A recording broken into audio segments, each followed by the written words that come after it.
Hello there, welcome to our village thread demonstration. We are going to show you today our lovely little red holly mug mat. Perfect for a little Christmas hot chocolate, isn't it? Oh, absolutely. I love that idea, and it's a lovely little project to hand stitch if you would like, or to share with a newbie sewer because you're doing some basic stitching. You are cutting out some squares, as you can see here, and you are joining them together. So it's a good learning exercise on a small scale. It's also small enough that you could run a few up for quilt group Secret Santa presents and things like that. If you've got, sort of 5 of you meeting. So then this is a perfect little gift. So let's get on with the demo. Yeah. So obviously throughout we have been using 1/4 inch seam. That's 7 millimeters in new money, and you need to try and be accurate, otherwise the pieces don't quite fit, because the instructions that we've given you in the pack are including 1/4 inch seam allowance. So that's accurate cutting and accurate sewing. Right. So the very first thing you're going to do is sew 2 squares together, which here's a little bit I did earlier. Yes. And another 2 squares together. So they've gone to their opposite. So one pattern to one red. Doesn't matter which way around you do it, but as long as they go on to their, you're not stitching 2 red ones together. So we now have a rectangle, and we have pressed our seam allowance to the red fabric, the darker side. Think of in both Star Wars. In both instances, we have pressed from the front and pressed the seam allowance, then making sure that that is flat and going towards the darker fabric. So this is now one of the little tricks about making sure that you're getting your points to sit neatly together, so that you get this crisp square in the center. Let's get the pins and show you. I move to the middle here. So we have a seam allowance that is heading towards that red one, and a seam allowance that is heading towards that red one. So I'm going to put those 2 pieces together, and you can see they are tight up against each other, and they're nested together. You do it by feel, don't you? I feel when they just butt together. And we want to now hold those in place. So what we're going to do is put a pin that is going to run parallel to the stitches on both sides. We're not pinning through the stitches because that would just spread them. We are making sure that our pins are going in parallel to our stitching, and they are going through the seam allowance on both sides, so that we are happy that the seam allowance is flat. Now everything still. And now it's a matter of stitching this. So excuse me a moment while we just head over to the sewing machine. You could do this by hand.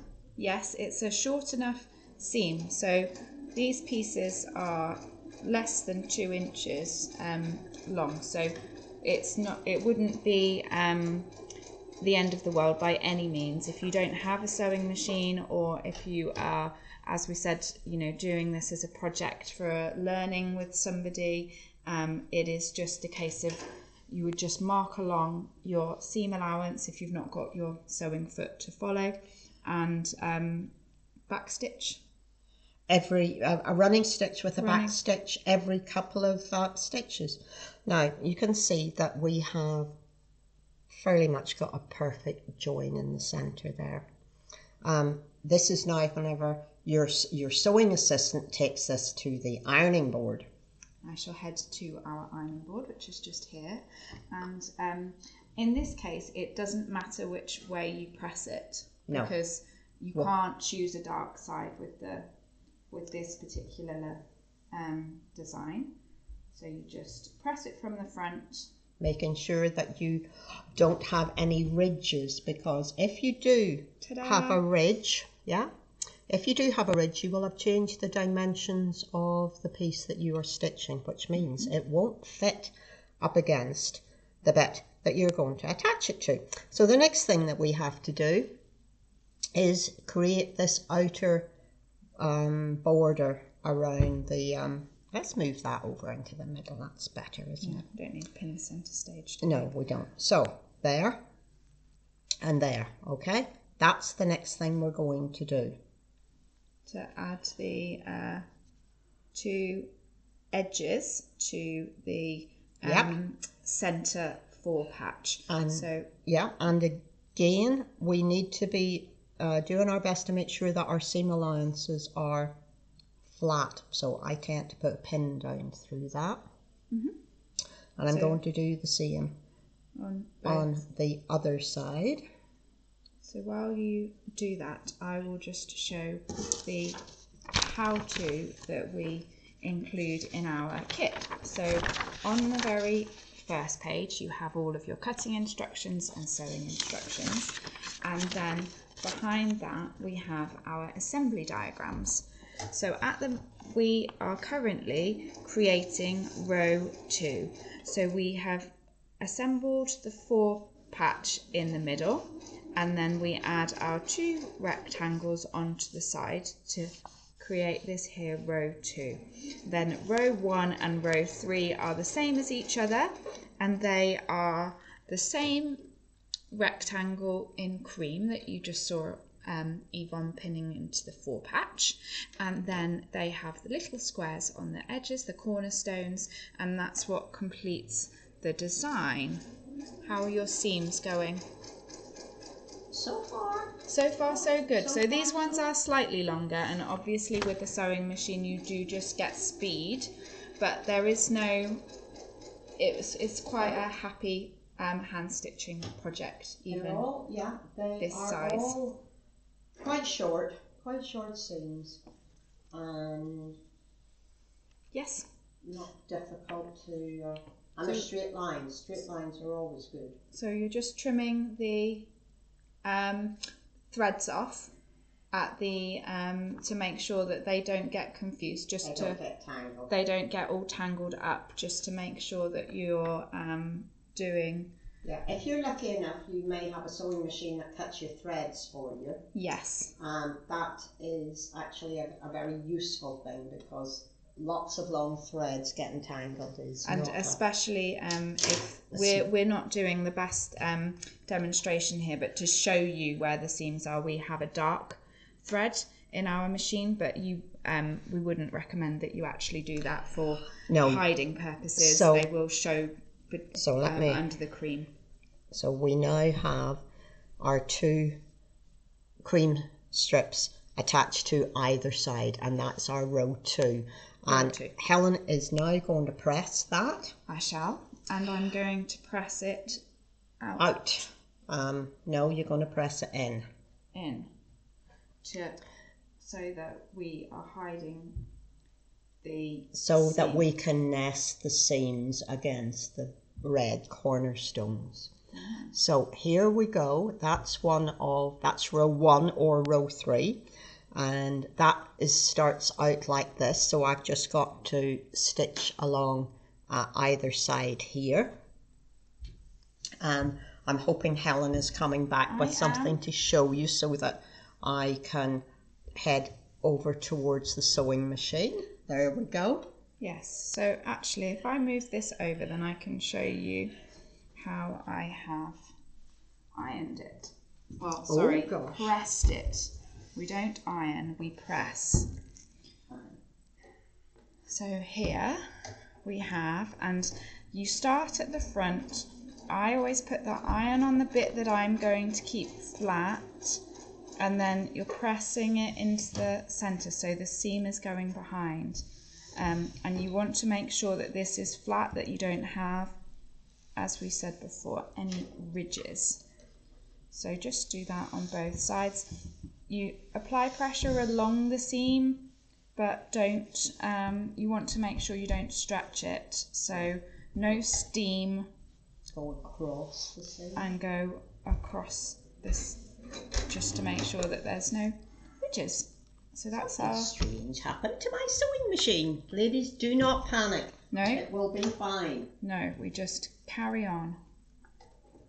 So that's row 2.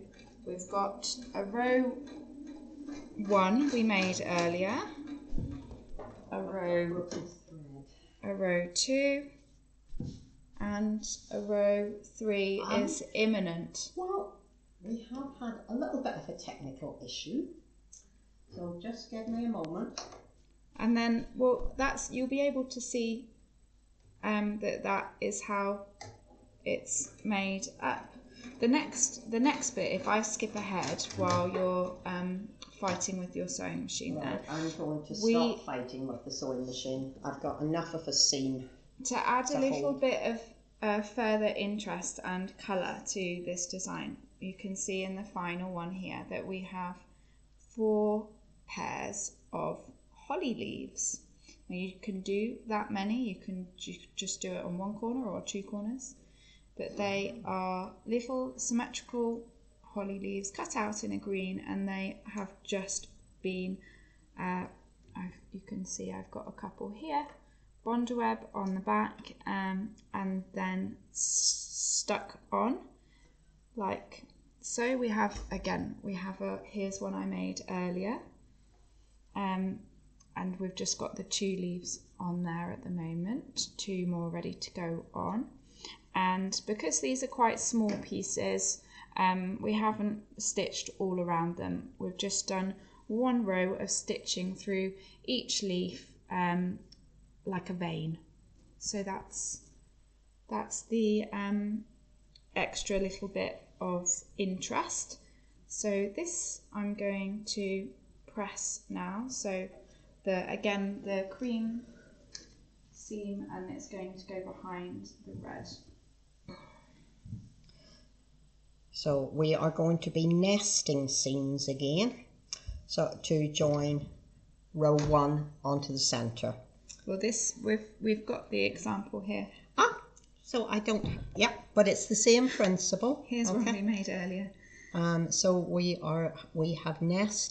have pressed seams in opposite directions. So the red is there and the red is there. So we have nested those together. Yeah. And that. You've lost a leaf in I there. lost a leaf. I'm sorry. There we go. Those ones aren't stuck on. But that's how you do it. So we sell these as kits that are complete kits. So inside you get all of the fabric. So that's the snowflakes and the red for the 4 patch, the cream for the edge, the red here for the binding, and inside here is, you can I can feel it, you won't be able to, there's wadding and there's calico, as well as the instructions. So just one last, have a little look on the back, and you can see that this is the calico that we've used, and I have hand quilted around this. So it is such a small project. It's probably just as easy to join the 3 layers together with a little bit of hand quilting. But we hope you've enjoyed this, and happy sewing.